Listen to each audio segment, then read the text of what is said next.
ನಮಸ್ಕಾರ, ನಾನು Ramakant Nargund, national chief coordinator, national education committee ನಿಮ್ಮ ಮುಂದಗಡೆ. ನಿನ್ನೆಯಿಂದ ನೋಡ್ತಾ ಇದ್ದೀನಿ ಸಾಕಷ್ಟು ಮೆಸೇಜ್ಗಳು ನಮ್ಮ ಪೆನ್ಷನ್ದಾರಿಗೆ ಬಹಳ ಬಹಳ ಬಹಳ ತ್ರಾಸು ಮಾಡ್ತಾ ಇದೆ. ಅದಕ್ಕೆ ಮುಂಜಾನೆದ್ದು ನಿಮಗೆ ಕೆಲವು ವಿಷಯಗಳನ್ನು ತಿಳಿಸ್ಲಿಕ್ಕೆ ನಾನು ವಿಡಿಯೋನ ಮಾಡಿಬಿಟ್ಟೀನಿ. ದಯಮಾಡಿ ಯಾವ ಮೆಸೇಜ್ಗಳು ಕರೆಕ್ಟ್ ಇದೆ ಅಂತ ತಿಳ್ಕೊಬೇಡ್ರಿ. ಸ್ವಾಮಿ, ನಿಮ್ಮ ಸಲುವಾಗಿ ಹಗಲು ರಾತ್ರಿ ನಾವು ಚಳಿ ಅಲ್ದ ಬಿಸಿಲಲ್ದ ಡೆಲ್ಲಿನಲ್ಲಿ ಕೂತು ಆ ಕೆಲಸ ಮಾಡಲಿಕ್ಕೆ ಕೂತೀವಿ. ಈಗ ಯಾರೋ ಹಾಕಿದ್ರು ಪಾರ್ಲಿಮೆಂಟ್ನೊಳಗೆ ಆಗ್ಯದಂತ ಒಬ್ಬ ಹೇಳ್ತಾನ, ಪೇಪರ್ ಕಟ್ಟಿಂಗ್ ಒಳಗೆ ಆಗೇ ಇಲ್ಲ ಅಂತ ಹೇಳ್ತಾನ. ಒಂದು ತಿಳ್ಕೊರಿ, ಏನಂದ್ರೆ ನಮ್ಮದು ನಡೆದಿರೋದು ಈಗ EPFO ಮತ್ತು ಲೇಬರ್ ಮಿನಿಸ್ಟ್ರಿ. ನಾವು ಎರಡರ ಮೇಲೂ ಪ್ರಶ್ನೆ ತರ್ಲಕತ್ತೀವಿ. ಏನೋ ಒಂದು ಅಂತ್ಯರೂಪಕ್ಕೆ ಬರ್ಲಕತ್ತದ. ನೀವು ಏನೂ ನಿರಾಶರಾಗೋದು ಬೇಕಾಗಿಲ್ಲ.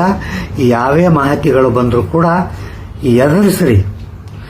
ಯಾವನಾರ ಹಾಕಿದ್ರೆ ಹೌದಪ್ಪ ಮುಂದೆ ನೀನು ಏನು ಹೇಳಬೇಕಂತ ಮಾಡಿದ್ದೀಯ ಅಂತ ಕೇಳ್ರಿ. ಇದು ಸಂಘಟನೆ ಒಡೆಯ ಕಾರ್ಯಕ್ರಮ ಮಾಡ್ತಾರೆ ಹೊರತು ಸಂಘಟನೆ ಬೆಳೆಸೋ ಕಾರ್ಯಕ್ರಮ ಯಾರೂ ಮಾಡಲ್ಲ. ಎಷ್ಟೋ ಲೀಡರ್ ಕೂಡ ಫಾರ್ವರ್ಡ್ ಮಾಡ್ತಾ ಇದ್ದಾರೆ ಮೆಸೇಜು. ನಮಗೆ ಫೋನ್ ಮಾಡಿ ಕೇಳ್ರಿ, ಅದು ಕರೆಕ್ಟ್ ಅದಲ್ಲ, ನಾವು ನಿಮ್ಗೆ ಹೇಳ್ತೀವಿ.